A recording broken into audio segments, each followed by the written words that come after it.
Música e Adoração com Marcos e Doris Larizati, um programa da Igreja Presbiteriana da Lapa.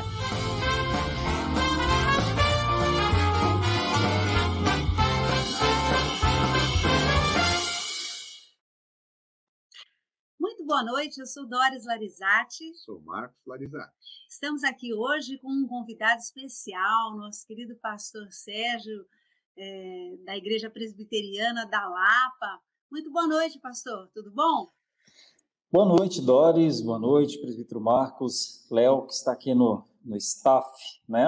E a todos vocês que acompanham mais essa programação da Rádio IP Lapa. Uma ótima programação, pode acreditar, não por conta do entrevistado, claro, mas pelos apresentadores e pelos temas sempre tão importantes e relacionados à música e adoração. Exatamente, agradecemos pessoalmente a oportunidade, pelo incentivo de estarmos aqui na nossa web rádio, discutindo assuntos tão importantes como a música na liturgia, o seu papel na adoração e como instrumentalizar o nosso ouvinte, para que ele possa adorar melhor a Deus, não é verdade, Marcos? Verdade. Pastor, para as pessoas que não o conhecem, queria que você se apresentasse um pouco, falasse um pouquinho de você, falasse um pouquinho da sua formação, para que a gente possa conhecê-lo antes de falar de música daqui a pouquinho. Certo. Bom, eu sou nascido em Santa Catarina em 1970, de uma família metade alemã por parte de minha mãe, dos Wurlitzer, e por parte do meu pai, dos Lima. E nasci num contexto de cultura gaúcha, e então vivi até os 18 anos em Santa Catarina, depois vim para o Paraná, comecei a trabalhar com rádio, com música, com política e outras coisas assim, mas depois em 1996 vim para São Paulo para fazer teologia, e então a minha formação é essa, sou bacharel em teologia pelo Seminário Presbiteriano José Manuel da Conceição, e depois ainda estudei mais um pouquinho, fiz 2 mestrados, um mestrado no Mackenzie em Ciências da Religião, com ênfase na multiculturalidade das religiões, nas grandes cidades, e também em missão. E depois fiz um outro mestrado no Centro Presbiteriano Andrew Jumper, o nosso CPAJ, com ênfase em missões urbanas, mestrado em divindade e missões urbanas. E agora estou aí na reta final, orando a Deus para que eu consiga terminar a tese de doutorado em ministério, novamente com ênfase em missões urbanas. Eu sou um missionário urbano, né? E então essa é a minha formação, essa é a minha caminhada até aqui. Certo. E quando foi o momento especial do chamado para ser pastor? O que o motivou? Qual foi esse insight divino? Pois é, a gente nunca imagina, não estava nos meus planos. Os meus planos, eu tinha 2 planos. Um plano era talvez o que eu me empenhava mais, né? Que era trabalhar com comunicações. Eu tinha uma agência de publicidades e trabalhava num sistema de rádios lá no Rio Grande do Sul, com muitas emissoras. Eu vinha caminhando nessa direção. Eu sou de uma família de radialistas e de músicos. Tenho tios que cantam e participavam muito de festivais e outras coisas assim. Então eu vinha nisso até quando houve a minha conversão, e logo que eu fui recebido à igreja, assim como fui alcançado na missão, eu já fui lançado na missão também. Então assim que eu conheci a Cristo, o discipulado já me levou para fazer missões pelas cidades, né, lá no sudoeste do Paraná. E então, nessa caminhada, já comecei a perceber que tinha que trabalhar ali, né, trabalhar nisso. E aí, os passos foram assim, os pastores conversando, e a gente estudando a palavra e entendendo que precisava trabalhar na área, precisava servir a igreja, e aí foi isso. Então, muito rápido, na verdade, poucos anos depois da minha conversão, eu já estava aqui no seminário. O insight foi rápido. E também, assim como eu estava aqui no seminário, terminando o seminário, também fui rápido para a igreja e já se passaram, desde 1988, 23 anos. O tempo foi exíguo, então, mas aproveitou intensamente nessa passagem aí do mundo para a igreja, não é? Intensamente, Doris. O pensamento que eu tenho nisso é mais ou menos esse. Eu fui chamado tarde. Eu tinha 26 anos de idade quando eu conheci a fé cristã, quando eu conheci Jesus como Salvador. Até os 26 anos de idade, eu vivi buscando outras coisas, sonhando com outras coisas. Com política, ajudei a contribuir, vamos dizer assim, para o nascimento de um município em Santa Catarina. Meu tio foi político desse município a vida inteira e concluiu agora, acho que 5 ou 6 vezes, foi vereador na cidade. E depois no rádio também, pensando nisso, trabalhei com política também no Paraná. Então eu vinha pensando nisso, né, até os 26 anos. Dos 26 anos para cá, são 24 anos agora, que a sensação que eu tenho é que eu fui chamado tarde e já perdi tempo demais. Então, a oração é que Deus não me deixe perdendo tempo. Pastor, essa rádio que era da família, tal, não era uma rádio evangélica, era uma rádio tradicional. Eu sou locutor de FM, né? Então, eu com 18 anos, eu entrei para o rádio e eu fazia uma programação uma manhã inteira. Começava às 7 horas da manhã até o meio-dia. E ali a gente trabalhava com algumas cidades da região, né? Em cadeia de vez em quando, com outras emissoras de rádio. Mas eu era um jovenzinho muito entusiasmado, assim, eu gostava muito, né? Sempre gostei muito da comunicação. Então, eu fazia aquilo com toda a paixão do mundo. E eu tenho um tio que até hoje é radialista, né? Já com mais de 60 anos, e ele foi, assim, essa inspiração para nós. Então, era uma rádio comercial, uma rádio comercial mesmo. Eu fazia rádio comercial. Pensava que ia morrer fazendo isso, até Deus mudar tudo.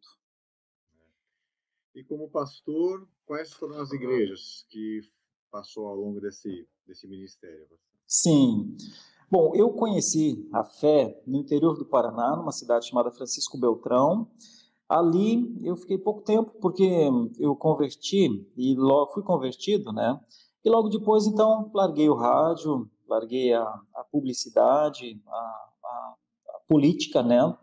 E fui estudar. Então, fui fazer um instituto bíblico em Guarapuava, no Paraná, no centro do estado do Paraná. E aí vim para São Paulo, e aqui em São Paulo fui seminarista em Vila Mariana, Igreja Presbiteriana de Vila Mariana. Foi quando eu comecei a trabalhar mesmo com igreja, né? Então, como seminarista em Vila Mariana, já no segundo ano do seminário, já fui convidado para contribuir, né, colaborar com a plantação da Igreja Presbiteriana do bairro Morumbi, que estava sendo plantada pela Igreja de Pinheiros e de Vila Mariana, lá nos idos de 2000. Então, trabalhei mais cerca de 2 anos ali, e aí, terminando o seminário, fui para o Paraná, fui ordenado e comecei o ministério no finalzinho de 2001. Eu formei, nem para minha formatura eu fiquei, e fui direto para o campo. E comecei em 1º de dezembro de 2001, fui ordenado no começo de 2002, na Igreja Presbiteriana Cristo Rei, em Guarapuava, uma igreja recém-plantada, fui o primeiro pastor da igreja, fiquei 2 anos na Igreja Cristo Rei. Depois fui para a Igreja Central de Guarapuava, igreja que vocês conheceram, o reverendo Wagner Zanelato, inclusive, ele era da nossa igreja, né? E veio para São Paulo. Então, nós tivemos o privilégio de ordenar o Wagner depois, o reverendo Wagner, que hoje é pastor da Igreja Presbiteriana Vila Pompeia, em São Paulo, e também o Edin Charles Mendes, não sei se vocês se lembram dele, o seminarista Edin trabalhou há um tempo atrás. O Edin era o nosso, cantava no louvor da nossa igreja, né? Então, ele veio para cá também. Eu fiquei 6 anos nessa igreja, Igreja Central de Guarapuava. E depois fui para o Rio Grande do Sul, trabalhar como revitalizador da Igreja Presbiteriana Metropolitana de Porto Alegre.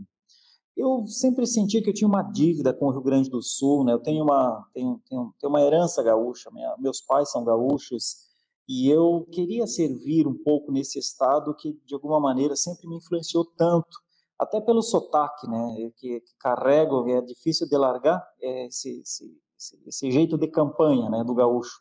E eu fui criado ali, então, ali na região, em Santa Catarina, né, então eu fiquei 3 anos lá, trabalhando na Metropolitana. E aí vim para São Paulo, convidado pelo Conselho da Igreja de Santo Amaro, para continuar um trabalho que o reverendo Augusto Nicodemos e Leandro, meu irmão, fizeram, e outros, claro. Então, foram 7 anos em Santo Amaro, até agora ter esse privilégio de trabalhar aqui com os irmãos da Igreja Presbiteriana da Lapa. Então, são essas: Cristo Rei, como pastor ordenado, Cristo Rei, Central de Guarapuava, Metropolitana de Porto Alegre, Santo Amaro e Lapa agora. Bom, mas a semelhança de Moisés, que foi preparado lá no Egito, eu tenho certeza que a experiência radiofônica e mesmo política o capacitaram para essa atuação também evangelística, né? Hoje em dia que nós temos tantos pastores midiáticos, não só com essa atuação, mas é uma atuação importante, é uma área que se abriu, que se expandiu. E do ponto de vista musical, né? Nós soubemos que houve uma dupla, né? Uma dupla musical no passado, em que você cantava, fazia uma dupla de violeiros, se não me falha a memória. Conta um pouquinho sobre essa experiência aí também.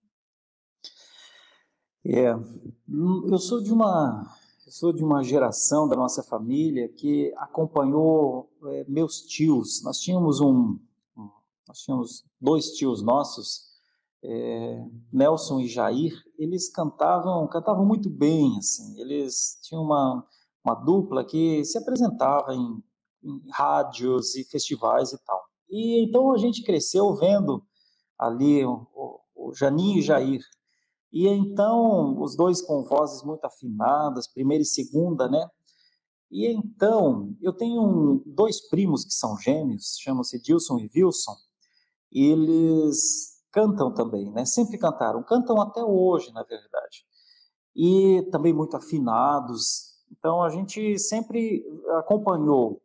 E esses 2 gêmeos, eles tinham um irmão chamado Eloir, que nós chamávamos de Chico. E então nós formamos uma dupla, Chico e eu, e a gente cantava em festivais também, até chegamos a ficar bem colocados em festivais. Mas aí aconteceu um acidente, né? O meu primo bateu a moto na estrada e veio a falecer com 28 anos de idade.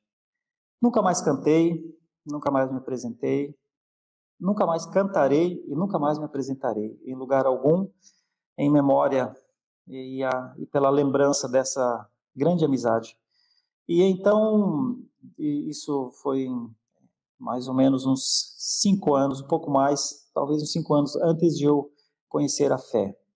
Mas eu não me envolvi mais, então, com canções, né, com músicas. Eu cantava música sertaneja, né, vivia nesse âmbito. Nunca mais frequentei festivais e ficou uma boa lembrança daquele meu amigo que partiu muito cedo. Mas as fotos e as lembranças ainda existem. Eu tinha um cabelo bem comprido, hoje nem cabelo mais tem, mas vivi o meu tempo, né? Vivi o meu tempo, fui muito feliz da maneira como vivia, ainda sem conhecer a Cristo. Mas quando conheci a Cristo, Doris e Marcão, eu entendi então que, por mais que a gente busque um tipo de felicidade, quando não se tem um real sentido, quando a felicidade não tem um real sentido, tudo passa muito depressa. Eu vivi muitas felicidades, mas é como se todas tivessem passado. E a música ficou, mas hoje, muito humildemente, canto os nossos hinos, canto os nossos corinhos, mas assim, canto timidamente, né? Porque estou sempre perto de pessoas que cantam maravilhosamente bem, e então hoje eu estou muito feliz de vendo tantos talentos que eu conheci na fé. Vocês são 2 talentos que eu conheci na fé, e eu louvo a Deus por isso. Então, me alegro nos dons que vejo nos meus irmãos. Bom, eu não sabia que a história era triste assim nesse ponto, né? Até me desculpa, meus sentimentos, nós conversamos uma vez, mas en passant, Não quis suscitar nenhuma Tudo bem. lembrança negativa, mas, enfim, espero Tudo que Deus bem. console o coração aí e, enfim, vivamos aí com a esperança. Verdade, verdade. Pastor, e sobre a família também? Como que conheceu a Patrícia? Fala um pouquinho dos filhos. E se tem também alguém da família também ligado à música ou ainda não, por enquanto? Eu conheci Patrícia quando eu vim para São Paulo para fazer o seminário. Então eu era professor de catecúmenos na Igreja Presbiteriana de Vila Mariana, né? Aí aquela morena jovem chegou uma manhã, assim, toda tímida e toda cuidadosa, assim, né?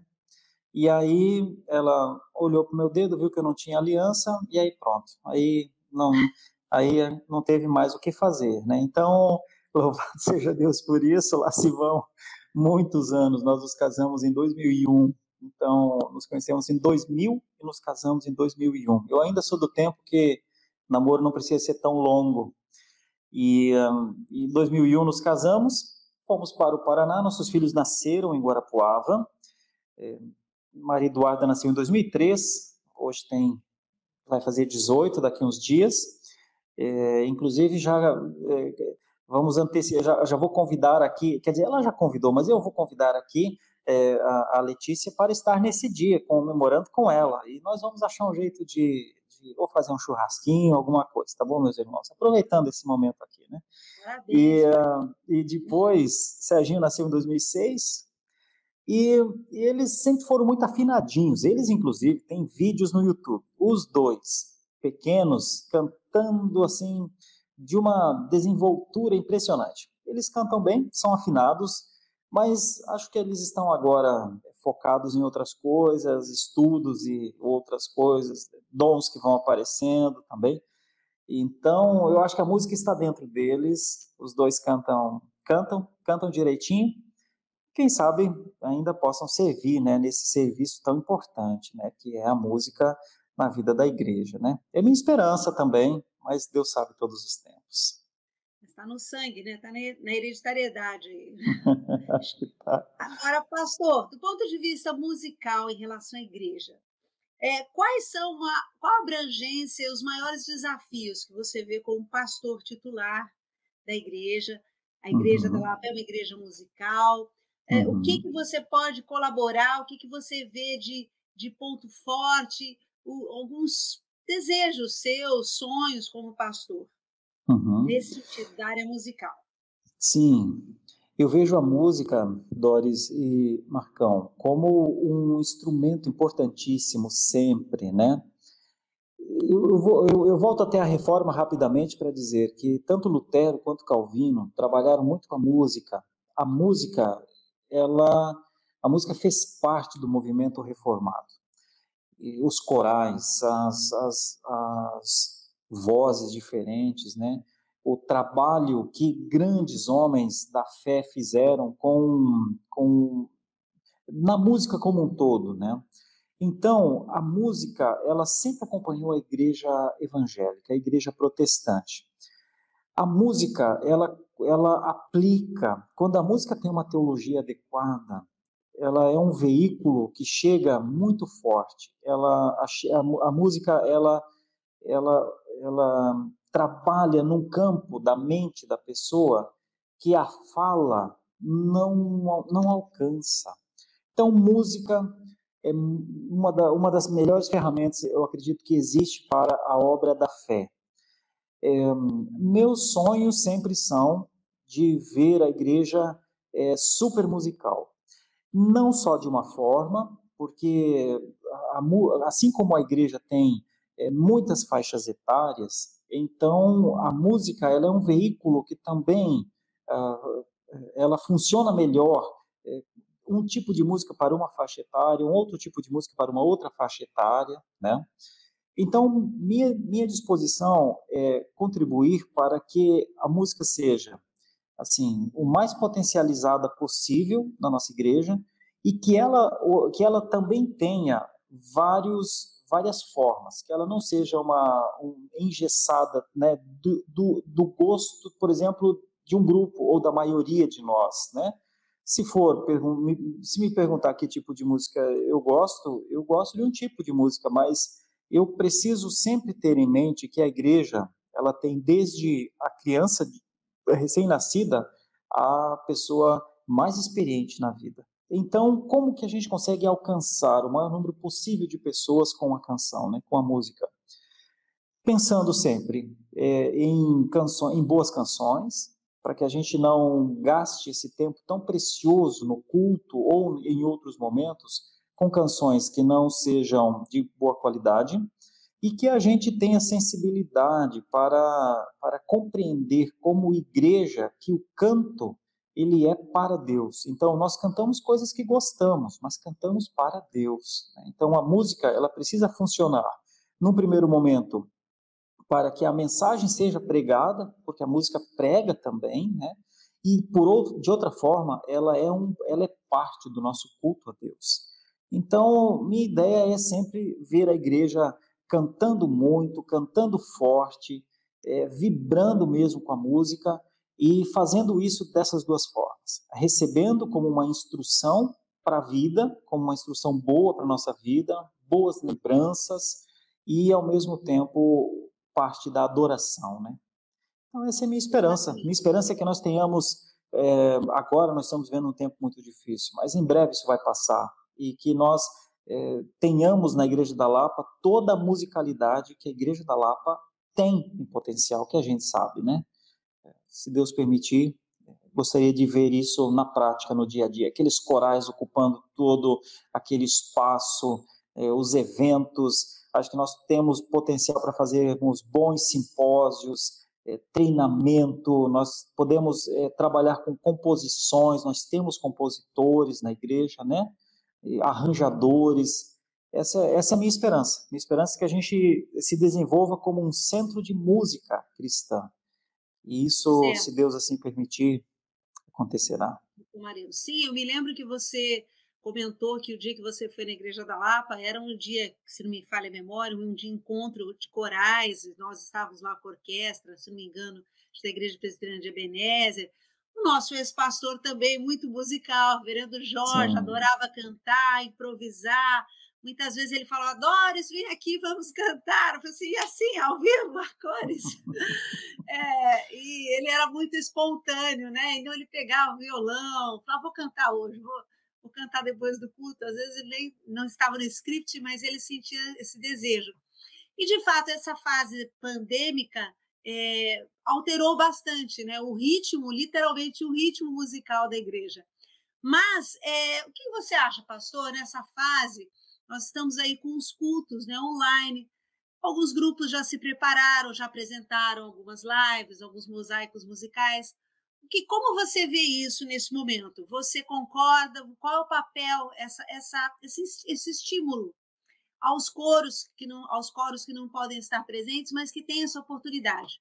Como você vê isso? Até para explicar, para se posicionar também diante de alguns outros pastores que têm outras visões. Acho que seria interessante também ter a sua opinião. Sim. O meu pensamento talvez até destoe um pouco de algumas opiniões que eu tenho ouvido. Talvez por eu ter vindo das comunicações, Doris, eu entendo que os sistemas de comunicação, eles são instrumentos que a gente precisa usar bem. Então, eu entendo que o que Deus nos deu agora é a condição de utilizarmos bem essa ferramenta nesse tempo tão difícil, né? Então, nós temos muitas pessoas discutindo muito sobre essa questão de se o culto é online ou se o culto não é online. Eu acho que o culto é para Deus, o culto é sempre para Deus, e a gente presta esse culto para Deus. Se a gente pode transmitir um culto que a gente está prestando para Deus, pessoas serão abençoadas com isso tanto na exposição da palavra, quanto nas canções, né? Ou no trabalho dos coros, quando possível. Então, eu caminho com a ideia que nós temos que agradecer a Deus, agradecer porque Deus nos deu isso. Se nós vivêssemos em 1900, nós não teríamos isso. Aí nós estaríamos discutindo isso também, porque nós não teríamos isso. Só que hoje nós temos. Então, quando eu ouço nos dias atuais algumas pessoas terem alguma dificuldade com o online, eu respeito, mas não dou tanta importância. Eu prefiro pensar, graças a Deus que temos, graças a Deus que temos. Então temos que usar bem.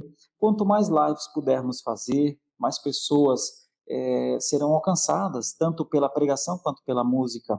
Quanto mais transmissões pudermos fazer de todos os trabalhos da igreja, devemos fazer. E devemos fazer com qualidade, devemos fazer com o máximo de qualidade possível. Nem sempre isso é fácil, mas até porque não é uma cultura nossa, a cultura da transmissão dentro do mundo presbiteriano não é uma cultura, né? E nós estamos dando passos, os nossos passos, eles não são de alta velocidade, mas acho que eles são sólidos, são fortes. E a ideia é que nós tenhamos um potencial, como nós estamos fazendo hoje, este programa, pensando música, né? Pensando música e adoração. Nós temos um potencial para produzirmos bons conteúdos relacionados à música. Isso tanto de maneira formal, dentro dos cultos, como de maneira informal, né? Com lives específicas, com trabalho que a gente possa chegar até as pessoas. O mais importante, em resumo, é chegar às pessoas. E ao chegar às pessoas com a palavra de Deus, todos adoramos juntos. Então, eu só tenho a agradecer. Eu louvo a Deus por aos 50 anos, ter tido a oportunidade de vivenciar esse online dessa maneira. Minha esperança é que nós sejamos cada vez mais full-time, que nós sejamos cada vez mais operadores das mídias, que nós façamos isso com responsabilidade, mas assim, esquecendo para trás o tempo que a gente mandava sinal de fumaça. Esquecendo para trás o tempo que a gente... Esquecendo. Eu não sou um homem que manda sinais de fumaça. Eu quero trabalhar com os dados, com os gigabytes. Minhas orações são, Senhor, aumenta o Wi-Fi, Senhor, vem logo com o 5G para cá. Essa é a minha oração. Quero conclamar todos vocês aí, coloquem nas suas orações, Senhor, aumenta a nossa capacidade de transmissão de dados. Gostaria que ficasse mais barato para as pessoas ouvirem as pregações, porque o 3G está muito caro ainda. Vamos orar para que isso, de alguma maneira, seja um benefício. E então, vamos nos lembrar com saudade do tempo que não havia tecnologias, mas vamos olhar para frente usando, até porque em breve nós teremos novas tecnologias e melhores ainda do que hoje. Então, eu não tenho nada a reclamar, não. Eu só tenho a agradecer. Eu estou esperando as novas. E pelo menos essa foi uma vantagem da pandemia, né? O que nós teríamos talvez em 4 anos, tivemos em 4 meses. As empresas, as instituições, as igrejas tiveram que acelerar todos os processos de comunicação nas lives, aprender a lidar com aplicativos como esse que nós estamos no streaming, ou o Teams, a plataforma Zoom, ou Google Meet, enfim, tantos outros. Isso foi um ponto positivo, né? Podemos ver assim. Verdade, verdade. Só agradecer, só agradecer. Obrigado aí, Léo, inclusive, por estar fazendo esse trabalho aqui no stream. Isso aí.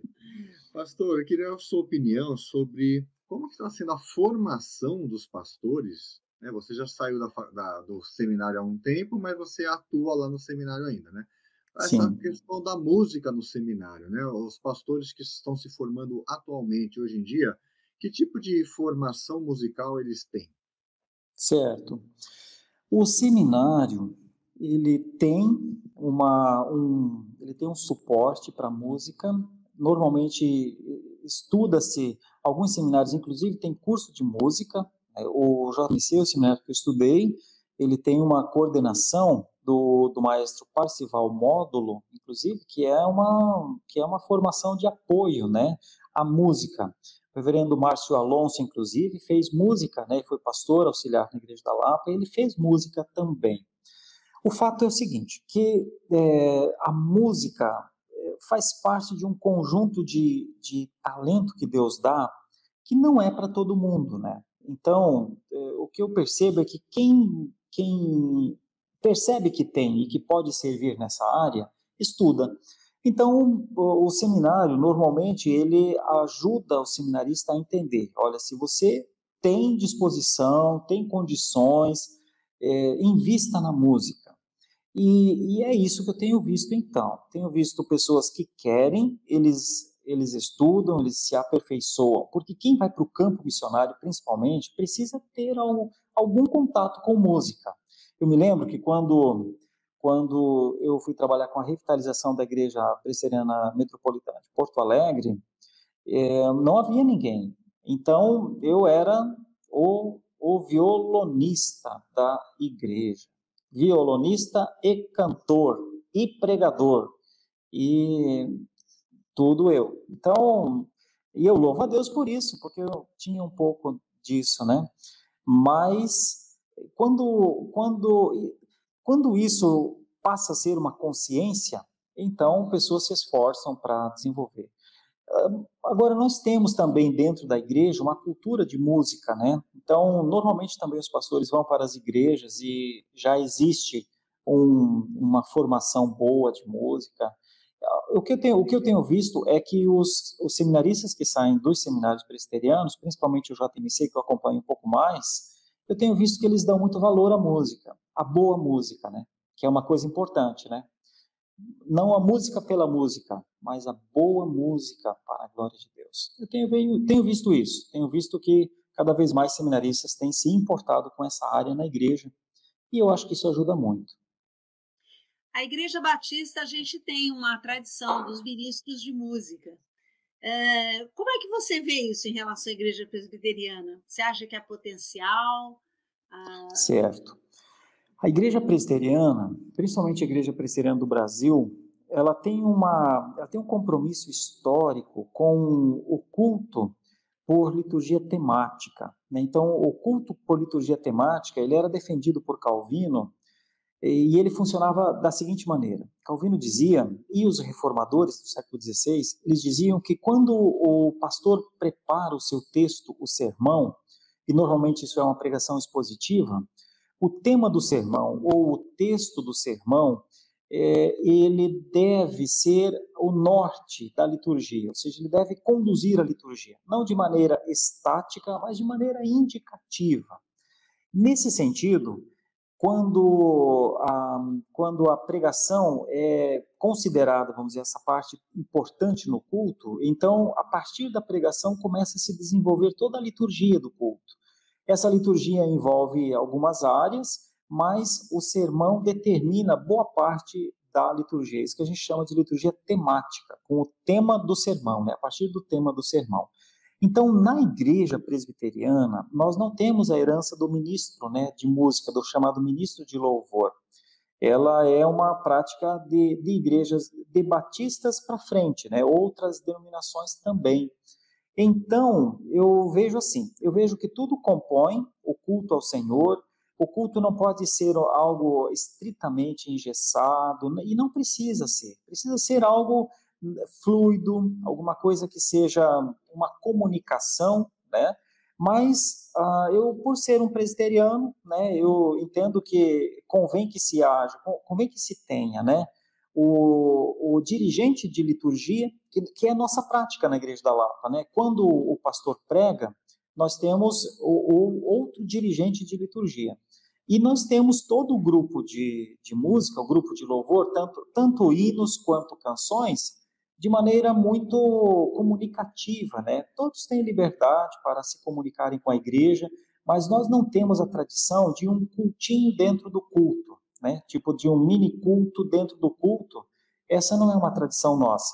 Embora às vezes eu veja em algumas igrejas presbiterianas, mas isso provavelmente seja uma influência que nem me cabe, né, juízo de valor, até por justiça, né, a todas as pessoas envolvidas nisso. Mas o que eu vejo é que nós temos uma tradição de dirigente de liturgia e de um conjunto, todos trabalhando juntos para que o culto seja um culto temático, né, um culto e dá trabalho fazer um culto temático, mas ao final a gente percebe que há um sentido mais coeso, né, um conjunto, vamos dizer assim, de ideias mais objetivo.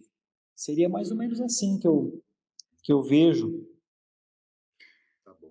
Pastor, nós não temos um ministro de música, como na Batista, mas quais seriam as características de alguém que trabalha com música, por exemplo, se fosse passar uma pessoa pelo conselho, quais as características que você, como pastor, gostaria de ver naquela pessoa? Assim, quais são as O características dirigente de de louvor? um dirigente? Uma das características que são muito importantes é a característica de alguém que ele é um adorador, né? Então, o adorador, ele vai compor sempre um quadro de adoração. Então, os dons e os talentos para conduzir, né, grupos de louvores são sempre Deus que dá, né? Mas a principal característica é que a pessoa seja uma adoradora. Uma outra característica que eu acho que é importantíssima, Marcão e Doris, é que precisa ser alguém que compreenda o que é o presbiterianismo, né? Pensando em igreja presbiteriana, né? Porque, veja, eu venho da música, eu venho de shows, eu venho de festivais, eu sei o que é alguém subir em um palco para fazer alguma coisa que ele quer que as pessoas gostem, né? Porque, e é exatamente o contrário, né? Então, quando alguém serve na igreja, não pode subir para show, não pode subir para encantos pessoais, tem que ser um adorador. E se percebe a adoração no adorador, assim como se percebe a apresentação no apresentador. Às vezes a pessoa não percebe, mas as pessoas percebem. Às vezes aquele que está ali não é possível fazer essa análise. O que é que eu estou fazendo aqui? Eu sou um adorador ou esse é o momento da minha glória? Né? Às vezes a pessoa não percebe, mas quem vê percebe. Então a minha primeira característica, que seria dupla, é que seja um adorador e que componha com os outros aquilo que todos estão fazendo ali para Deus, né? Não há destaques e nem há como eu diria, não há supervalorização e nem menosprezo em qualquer parte do culto a Deus. Tudo é culto a Deus, desde a leitura, as canções, um solo, um dueto, como nós fazemos muitas vezes, a pregação da palavra de Deus, o amém tríplice e aquilo que muitos até às vezes não gostam muito, eu digo fora do mundo presbiteriano, mas o prelúdio e o pós-lúdio. Tudo tem exatamente o mesmo sentido de adoração. Nesse domingo passado, eu vou confessar para vocês, eu quase chorei no prelúdio, de tanto que aquilo foi forte para mim. E às vezes isso acontece muito, e era o prelúdio. Então, enquanto muitas vezes pessoas estão olhando para o celular, não estou dizendo aqui da nossa igreja, estou dizendo assim, no geral, né? Tipo, não, isso aqui é só prelúdio, eu vou ainda ficar vendo aqui as últimas mensagens, ou não, agora já acabou o culto, é o pós-lúdio, deixa eu ver aqui se tem alguém. Para mim, tudo tem o mesmo peso. Do começo ao fim, nós temos a mesma adoração. Então, são características nesse sentido, Marcão. São características de adorador e de alguém que compreende, que está cultuando com outros irmãos ao Senhor, né? A música como um todo é um local para ou mergulharmos no nosso ego ou nos afastarmos dele. E eu caminho com a ideia que tudo que se faz publicamente, a gente deve fazer procurando sempre nos afastarmos do nosso ego, né? Então é sempre um esforço de todos nós, mas eu acredito que é um esforço que glorifica a Deus. E eu vejo essas características, sabe? Eu vejo Deus colocando essas características nas pessoas, porque é quando o culto é para Ele, daí, né? É quando o culto é verdadeiramente para Ele, é quando Ele é o centro, quando nós estamos afastados de nós mesmos só para Ele. E por incrível que pareça, as pessoas cantam melhor, tocam melhor, pregam melhor, oram melhor, quando tudo é para Ele. Então, pastor, uma coisa que me chama a atenção, e quando nós fizemos um programa no passado também falando um pouco sobre dons e talentos, né? Então, cantar pode ser um talento, mas dentre os dons espirituais, ficou muito forte para mim assim, que o dom evangelístico, o dom de exortação, onde você pode usar a música para um fim evangelístico durante o culto, ou um momento de um culto especial, um culto com teor mais evangelístico, ou mesmo uma pessoa, o cantor, o adorador, que utilize através das letras e dos conteúdos, mensagens de exortação, mensagens que sejam tocantes, que falem da Bíblia de uma forma não dramática, mas de uma forma tocante. Então, eu tenho para mim isso, que o cantor, né, o solista, a pessoa que vai fazer um dueto, um trio, num momento mais intimista, não com um coro só e um grupo, né, que ali ela está representando um coletivo, mas num momento mais individualizado, ela deva ter esses dons espirituais. Você vê outros que sejam importantes? É o dom de línguas nesse momento, não. Mas como você vê isso também? Não, se for para pregar o evangelho aos russos, se Deus permitir falar russo, ótimo. Mas sim, diga aí para nós. Sim, Deus não guardou nenhum dom para a sua igreja. Então, Deus deu os dons que Ele quer que a igreja tenha, né? Para que a igreja faça a obra. A igreja precisa fazer a obra, que é pregar Jesus Cristo como o nosso Salvador, como o Salvador de todo aquele que nele crê. Então, os dons que Deus deu, as pessoas estão usando, porque Deus também não daria o dom para que não se usasse, né? Os dons que o Senhor Deus quer, por exemplo, na Igreja Presbiteriana da Lapa, eles estão sendo usados. Deus não deu dons que não estão sendo usados. Deus deu os dons para que a Igreja da Lapa fizesse o seu trabalho, assim como muitas outras igrejas. Os dons que a gente mais percebe, que são muito necessários nesses dias, eu acredito que tem a ver com proclamação, tem a ver com ensino, tem a ver com misericórdia, tem a ver com serviço, tem a ver com presidir, administrar, né, situações difíceis, tem a ver com o amor mútuo, a chamada caridade cristã, a convivência com pessoas de maneira a querer o bem do outro. Eu acredito que esses são dons que Deus dá para que sirvamos. Nós edificamos a igreja quando nós exercitamos esses dons. E algumas pessoas acham que dentro das igrejas protestantes, igrejas como igrejas presbiterianas, batistas, congregacionais, anglicanas, outras igrejas assim, que elas não têm dons, né? Alguns acham que não têm. Mas eu faço um apanhado um pouco mais geral para dizer, olha, por que eu digo que elas têm sim os dons? Porque há 500 anos elas fazem isso. Há 500 anos elas pregam o evangelho. Há 500 anos o Ocidente inteiro conhece Jesus Cristo por causa dessas igrejas. Porventura, todos os dons que essas igrejas exercitaram ao longo de 500 anos não tiveram valor para Deus? Tiveram. Então, eu prefiro olhar para a história do que para um recorte de 50 anos e achar que agora os dons são diferentes. Os dons sempre foram os mesmos, né? Deus usou o melhor que Ele quis para que a sua igreja existisse. Então, a minha perspectiva sobre dons é que Deus sempre deu todos os dons que a igreja precisa. Os dons são de Deus, não são nossos, né? Os dons são dele. Ele usa os seus dons, os dons que Ele dá, para que a igreja cumpra o seu propósito.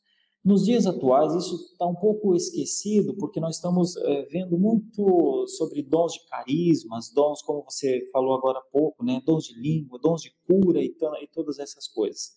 Olha, Deus tem poder para usar o que Ele quiser. O que Ele quiser. Deus tem poder para curar e Deus curará pelo seu dom, né? Mas a mesma pessoa que hoje ora para que alguém seja curado, amanhã pode orar por outra pessoa e a pessoa não for curada. Então, quem é que pode afirmar que em um momento alguém tem o dom de cura de verdade? O dom de cura ou qualquer outro dom nunca serão uma posse de pessoas. Sempre será um poder de Deus. Deus usa pessoas. Mas as pessoas não podem usar o que Deus deu para a sua glória, né? E é o que a gente vê muito nos dias atuais. Os dons são plataformas de glória das pessoas ou das igrejas. Eu fico me perguntando se o Espírito Santo se serviria a isso, né? Se ele se serviria a isso. Então, os dons bíblicos que a gente vê ali sempre foram usados pelas igrejas e continuam a ser usados, todos aqueles que Deus quiser. E a certeza de tudo que eu tenho é que Deus entregou todos os dons que a igreja precisa para que ela cumpra a sua função. Certo. Pastor, assim como lá décadas atrás, na rádio, tem aquela expressão, né, do jabá, né? As pessoas que, toca a minha música, por favor, para ela ficar conhecida. Hoje em dia, nós temos também uma enxurrada de músicas evangélicas, né? E muitas vezes não são músicas com uma teologia correta, mas os jovens gostam. Pô, por que a gente não canta essa música?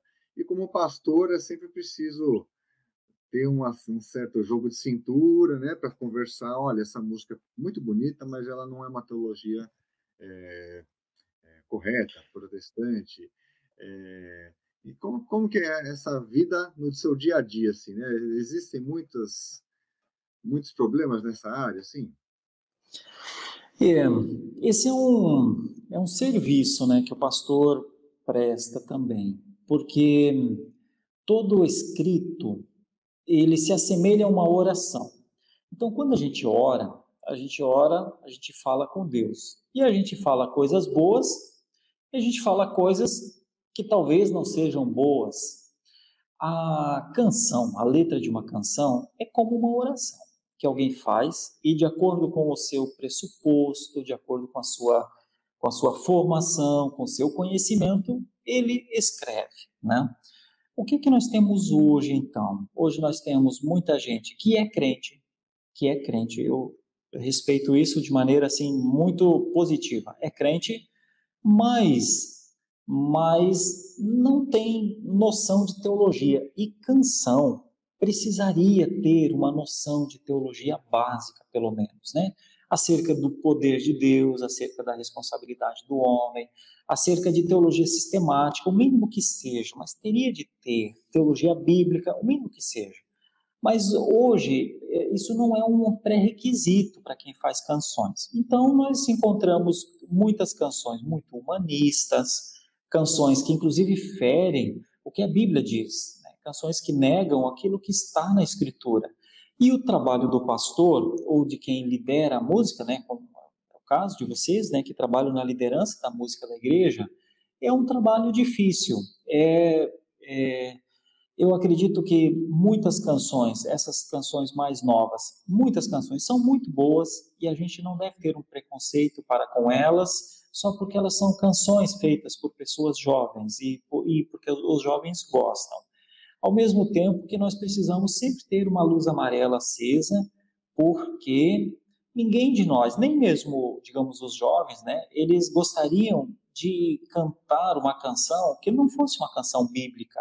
Se eles perceberem, quando eles percebem que é uma canção não bíblica, eles perdem todo o entusiasmo para cantar, né? E eu acho que esse é o trabalho. O trabalho é, como é que nós podemos ter muitos ritmos musicais, muitas formas, né, muitas construções musicais, mas mantendo princípios importantes. O princípio da teologia saudável, o princípio do ensino cristão à igreja. Acho que esse é o desafio. Eu já, obviamente, é natural, durante toda a minha caminhada, sempre acompanhei muito canções, né? E certamente desagradei a muitos, vetando algumas canções e às vezes sendo surpreendidos até em situações assim. Por exemplo, só para ter uma ideia, houve um tempo em que nós ajustamos um conjunto de músicas, né, para o culto de adoração e vetamos algumas canções que não eram, vamos dizer, que eram teologicamente muito deficientes. E aí nós fomos descobrir que elas estavam todas lá no acampamento. Aí não cantavam na igreja, mas cantavam no acampamento, né? Vocês podem imaginar que eu devo ter ficado vermelho ali, né? Porque... E aí foi isso, então, mas foi possível contornar. Mas percebe como é? Às vezes a pessoa pensa, então no culto a gente não pode cantar porque esse povo é muito tradicional, esse povo, né, no culto não pode, mas no acampamento pode. E a boa música deve ser cantada em todos os lugares e a música ruim em nenhum lugar, nem no banheiro. Certo. E como você vê a possibilidade de um curso, por exemplo, de música e adoração na Escola Bíblica Dominical para formar novos líderes musicais, ou mesmo workshops? Você vê com bons olhos? Você percebe Sim. alguma Não, dificuldade? não, nenhuma. Vejo sempre com bons olhos. A formação, inclusive, a minha opinião, Doris e Marcão, é que nós precisaríamos formar as crianças já. Formar as crianças é, para mim, uma das coisas mais inteligentes para a igreja, musicalmente falando. Nós temos um histórico, nós não conversamos sobre isso, eu acredito. Na Igreja Central de Guarapuava, nós começamos a formação de um grupo de crianças. Elas saíam do colégio às 5:30 da tarde e elas deviam ter talvez uns 9 anos, 10, 8, 9, 10 anos. Não mais do que isso. Era o ano de 2008 e 2009. Para nossa surpresa, aqueles jovens todos passaram a liderar a música na igreja. Hoje, são eles que cantam nos grupos de louvor da igreja, são eles que participam dos corais da igreja, eles que cantam nas igrejas fora de Guarapuava, Curitiba e outros lugares para onde foram estudar. E era um grupo grande, era um grupo de mais ou menos umas 10 crianças. E até hoje a igreja está se servindo, sendo abençoada por aqueles jovens agora, né? Os que antes tinham 8 ou 9, agora tem 20 e poucos anos. Então, meu pensamento é que a Escola Bíblica Dominical pode ser este ambiente, né? Este fórum de aprendizado, mas se porventura também não for possível na Escola Bíblica Dominical, a gente precisa criar suporte para isso de outras maneiras, mas precisa criar. Nós precisamos formar nossas crianças, porque é a única maneira de termos adolescentes adoradores, jovens adoradores. Muito bom. Pastor, nós estamos caminhando aqui para o fim. Você já Já? falou, ao longo da entrevista, você já falou algumas coisas, né? Mas, assim, esquecendo pandemia, quais seriam os seus planos? Quais os seus desejos? Quais seus sonhos para a Igreja da Lapa, né? Com relação à música? O que você gostaria que a nossa igreja ainda não tem, mas gostaria que tivesse? Certo. Eu gostaria muito de incentivar a musicalidade, Marcão. Uma característica pessoal minha é de fazer um trabalho que a gente chama de descentralização assistida. Eu gostaria de incentivar novos talentos, de potencializar pessoas com disposição para aprender, irmãos e irmãs que precisam de oportunidades para treinar, para soltar-se, para viver o ambiente, né, da musicalidade. Eu gostaria muito de ver nossos corais, e acredito que, se Deus assim permitir, a gente verá nossos corais fazendo cantatas, trabalhos, aproveitando esse tempo de facilidade nas plataformas digitais para produzirmos bons conteúdos na área da música, utilizarmos isso na nossa rádio, utilizarmos isso nos nossos aplicativos, e que nós pudéssemos ter sempre um culto muito musical. Meu gosto é que a gente tenha sempre mais de boa música no culto. Só que a gente só terá isso, né, com investimentos e com oração, com disposição, com uma meta no coração, assim, um olhar para frente, que eu acho que é sonho mesmo a palavra. Sonhar sonhar com crianças louvando, sonhar adolescentes, com grupos de adolescentes, sonhar com gente querendo, gostando, curtindo mesmo uma boa música cristã.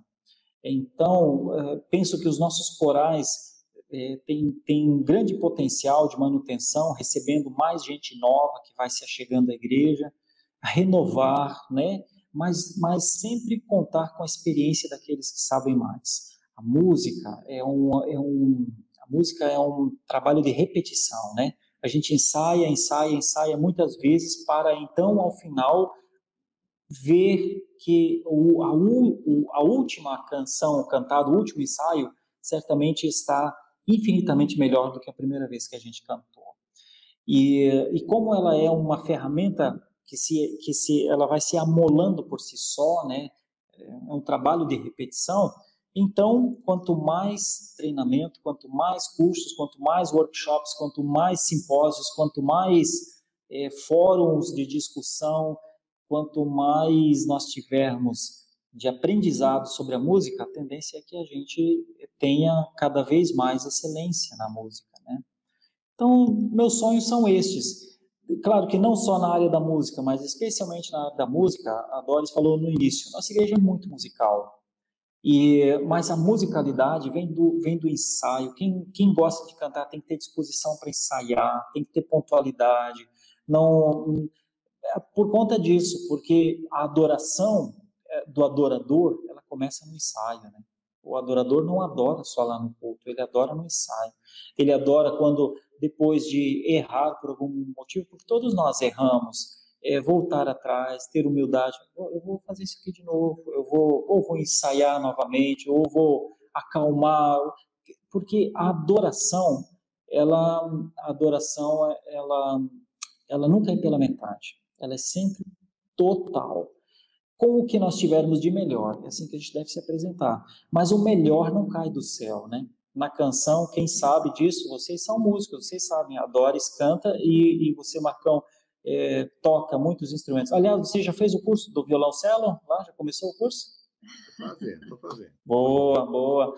Então, você sabe que não é por acaso, vem do esforço. Quem vai aprender violão dói o dedo, né? Quem dói aqui na pontinha, tudo é com esforço, é com repetição, é fazendo muitas vezes a mesma coisa.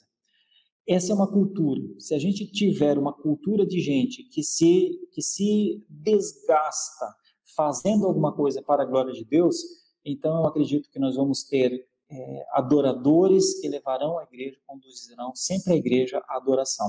Eu sei que já existe, entende? Mas eu quero dizer assim, em termos de sonho, será que a gente tem potencial para que nós sejamos 3 vezes mais o número de pessoas que se envolvem com música na igreja? E no primeiro momento a gente pode pensar, não, isso é muito, mas nada é muito para o Senhor, nada é muito para o Senhor. Aqueles que já estão, quanto aprendizado ainda poderão ter, e outros que vão chegar, né? Então a música sempre ocupará um espaço muito grande na minha vida. Até também para que a gente possa usar a música e ultrapassar os portões da igreja, né? Quando pudermos nos aglomerar um pouco mais, ir às praças públicas e nos terminais ali da Lapa, que é uma região bastante populosa, e fazer o que a gente já fez no passado também, que é pregar o evangelho, usando a música também como um veículo de transmissão da mensagem de Deus. Não é verdade, pastor? Vai haver esse tempo, permitindo Deus, né? Veremos esse tempo, se Deus quiser. Sim. Bom, muito obrigada pela sua participação, pela sua troca de ideias aqui conosco, o reverendo Sérgio Paulo de Lima, da Igreja Presbiteriana da Lapa. E nós somos aqui o programa Música e Adoração. Ao longo desse tempo, estamos trocando sempre informações para que você possa se capacitar e aprender mais sobre esse universo musical e como aplicar na sua igreja. Não é verdade, Marcos? Isso aí. Muito bem, por hoje é só. Se você gostou, dá uma curtida. Se não gostou, pode dar também sugestões. Estamos aqui para adorar a Deus e ajudar nosso público a conhecer um pouco mais sobre o universo musical e como a música é importante na liturgia. Nossos agradecimentos à equipe técnica, aos pastores da nossa igreja que nos apoiam para que esse programa esteja no ar. Até o próximo programa, se Deus quiser. Boa noite. Boa noite, pastor. Abração, Deus abençoe. Obrigado.